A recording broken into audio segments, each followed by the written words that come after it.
Sex ratio में sex ratio क्या है? तो नंबर ऑफ फीमेल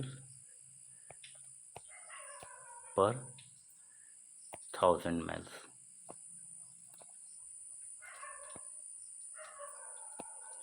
अब चूंकि भारत में शुरुआत से ही फीमेल्स, इन्हें हम लोग कमज़ोर मानते आए हैं, ठीक है। 9th के एक चैप्टर में जो ह्यूमन रिसोर्सेस है उसमें हम लोग देखेंगे, या स्टोरी ऑफ पालमपुर में देखेंगे कि जो फीमेल की जो अर्निंग होती है, जो वेजेस होती है, वो मेल से कम होती है, ठीक है, कम कम दिखाई जाती है, क्योंकि हम लोग इनको फीमेल्स को क्या है, फिजिकली अनफिट मानते हैं या फिजिकली वीक मानते हैं।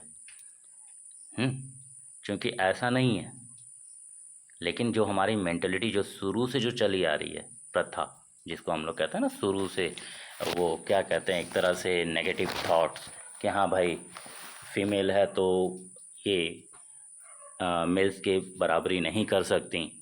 तो इस तरह से, इसके अलावा क्या है कि जो शुरुआत के टाइम पे था कि गर्ल्स एजुकेशन पे भी पीछे हैं, गर्ल्स को भी एजुकेशन नहीं दिया जाता था, जिस कारण वो भी कंपटीशन लेवल में काफ़ी पीछे रहीं। फीमेल इन्फेटिसाइड्स हो जाते थे, यानी बच्चों को पहले ही मार दिया जाता था गर्भ में ही। तो ये सारी चीज़ें, इन्फेटिसाइड्स, ठीक है, इन्हें गर्भ में ही मार दिया जाता। तो ये सारी चीज़ें क्या हैं, हमारे पॉपुलेशंस को भी अवॉइड करती हैं, ठीक है। आज भारत में देखा जाए तो 1000 लड़कों के बीच में 940 लड़कियों की संख्या है। डैट मीन्स तो 60% लॉस अभी भी है, ठीक है, 60% अभी भी कम चल रहा है, ठीक है। अब अगर यहाँ से हम लोग बात करते हैं दूसरी जगह, दूसरी चीज़ों की भी बात करें तो गांव और शहरों की आबादी, हम लोग ये भी देखते हैं कि गांव में, रूरल एरिया में आजकल आबादी बहुत कम देखने को मिलती है। गांव में पॉपुलेशन क्या है, बहुत ही कम है, लो है, ठीक है। इसका सबसे बड़ा रीज़न क्या है कि गांव में अब फैसिलिटीज़ कम है, फैसिलिटीज़ या वर्क अपॉर्चुनिटीज़ जो भी समझिए, फैसिलिटीज़ या फिर जॉब्स वैल्यूज़ क्या है, कम है अर्बन की अपेक्षा। यानी शहरों में आप शहर में हर तरह की फैसिलिटीज़ देखते हैं, जैसे स्कूल्स, कॉलेजेस, ठीक है, स्कूल्स, कॉलेजेस, हॉस्पिटल्स, इंटरटेनमेंट्स, चीज़ें सभी कुछ अवेलेबल है कहाँ, अर्बन में। यहाँ तक कि जॉब फैसिलिटीज़ भी या जॉब्स अपॉर्चुनिटीज़ भी सबसे ज़्यादा यहीं देखने को मिलती हैं, शहरों में, जिसके कारण एक बड़ी आबादी गांव से कहाँ मूव कर रही है, अर्बन की तरफ, शहरों की तरफ, ठीक है।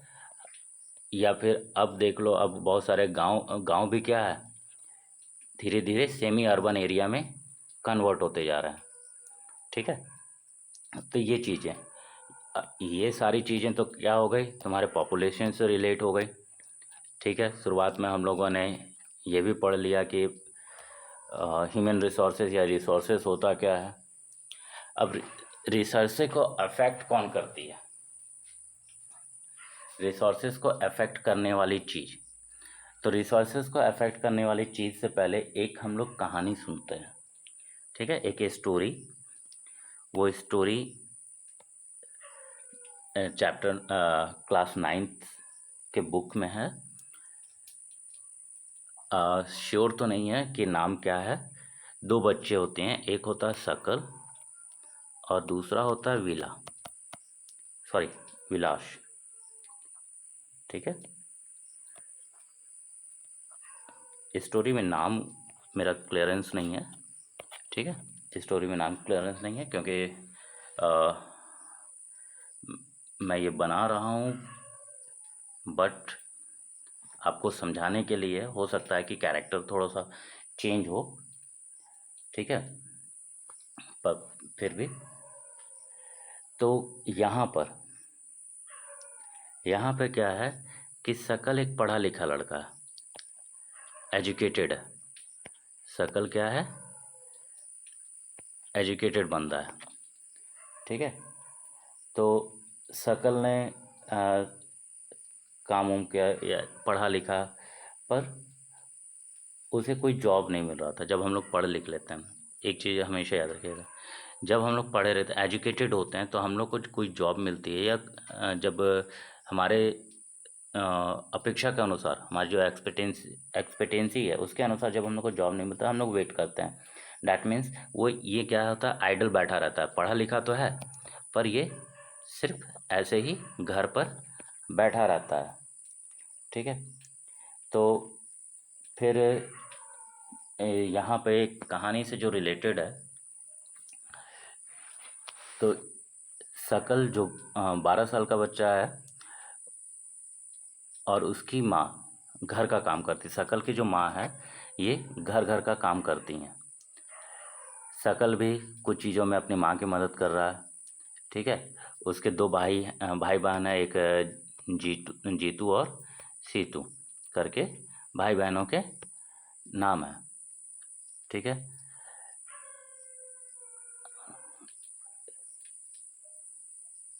यहाँ पर श्याम श्याम जो कि शकल के चाचा का नाम है, जिन्होंने कंप्यूटर मैट्रिक पास किया।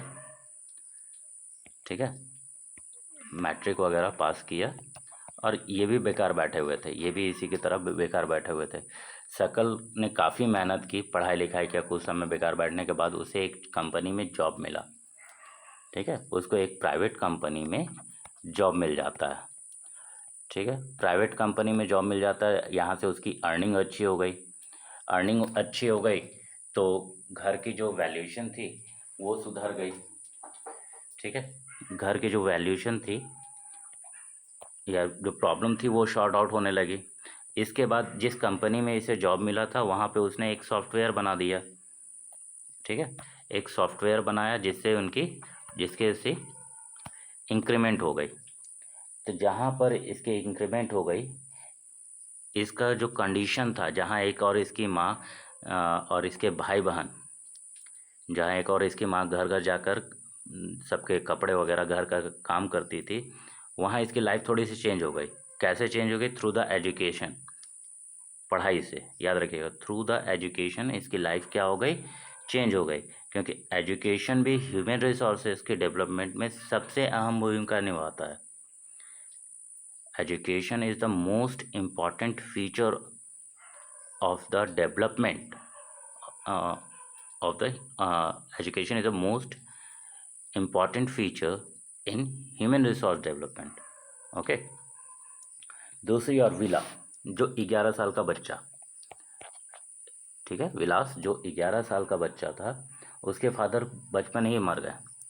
ठीक है। उसके फादर अब क्या थे? फिशरमैन थे। उसके फादर फिशरमैन थे, मछलियाँ बेचते थे। इसके पिता बचपन में ही मर गए और अब विलास और इसकी माँ क्या करते हैं? मछलियाँ बेचकर अपना घर मतलब गुजारा करते हैं। तो ये कभी स्कूल नहीं गया। ठीक है। ये कभी स्कूल नहीं गया, ना ही इसके पास किसी तरह की कोई डिग्री आई। तो ये सिर्फ अपनी लाइफ में क्या सीखा? मछली बेचना, मछली पकड़ना, मछली बेचना। लेकिन इसके पास कोई डिग्री नहीं है। ठीक है। तो यहाँ पे इसकी अर्निंग क्या है? शकल से लो है। ठीक। अगर जिस तरह से हम लोग अगर दूसरे वे में अगर समझोगे, तो आज के डेट में अगर आप पढ़े लिखे हो, ठीक है, आपके पास एजुकेशन है, डिग्री है, तो आप कोई भी जॉब कर सकते हो। ठीक है। कोई भी जॉब कर सकते हो। अगर नहीं है तो आप क्या करोगे? मजदूरी ही करोगे। मजदूरी के अलावा आपको कुछ नहीं आएगा। ठीक है। उसके अलावा आप कुछ कर भी नहीं सकते फिर हम। तो ये चीज़ें इम्पॉर्टेंट टर्म रखती है। तो ह्यूमन रिसोर्सेस में एजुकेशन का पार्ट क्या है, समझे कि एजुकेशन आपके डेवलपमेंट के लिए यानी इकोनॉमिकल वैल्यू को भी बढ़ाता है। ठीक है।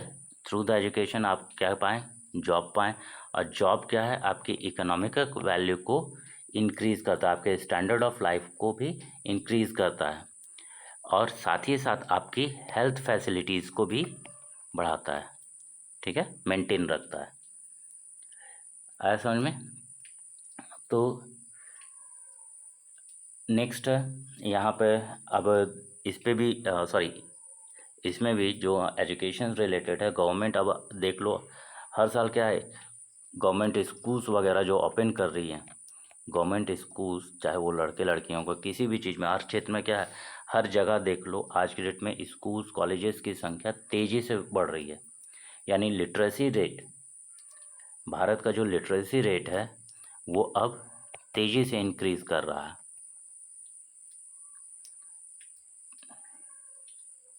ठीक है।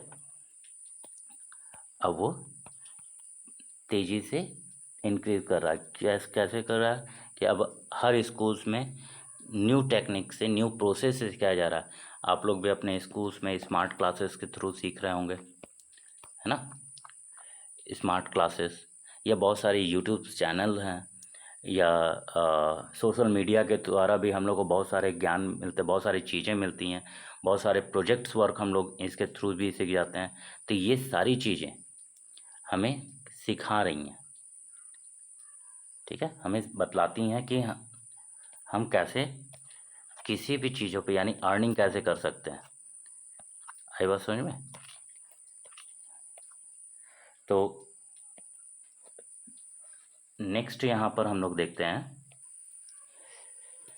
नेक्स्ट ये भी देखते हैं यहाँ पर हम लोग कि एजुकेशन क्या करता है हमारे, सॉरी,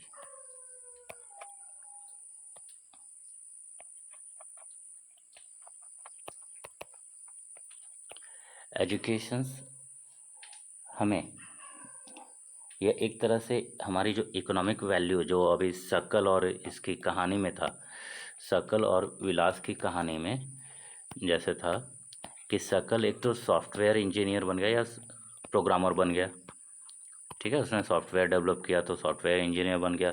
विलास क्या रह गया, फिशरमैन रह गया, ठीक है। यहाँ पे इसकी फैसिलिटीज़ बढ़ गई, जैसे अब ये पढ़ा लिखा तो अपने भाई बहनों को अच्छे से पढ़ा सकता है, उसको अच्छे स्कूल कॉलेजेस में भेज सकता है, अगर बीमार हुआ तो हॉस्पिटल्स वगैरह में उनका इलाज करा सकता है। लेकिन इसके पास क्या होगा, विलास के पास में ज़्यादा फैसिलिटीज़ नहीं है, अगर वो बीमार हुआ तो वो कहाँ जाएगा, गवर्नमेंट हॉस्पिटल्स में, या ये भी हो सकता है कि वो यहाँ पर भी अपना इलाज सही से नहीं करा पाए, उसके पास पैसे की तंगी हो, तो ये भी इन चीज़ों पे डिपेंड है। तो यहाँ पर इकोनॉमिक एक्टिविटीज़ बहुत मायने करती है। अब है इकोनॉमिक एक्टिविटीज़ पर,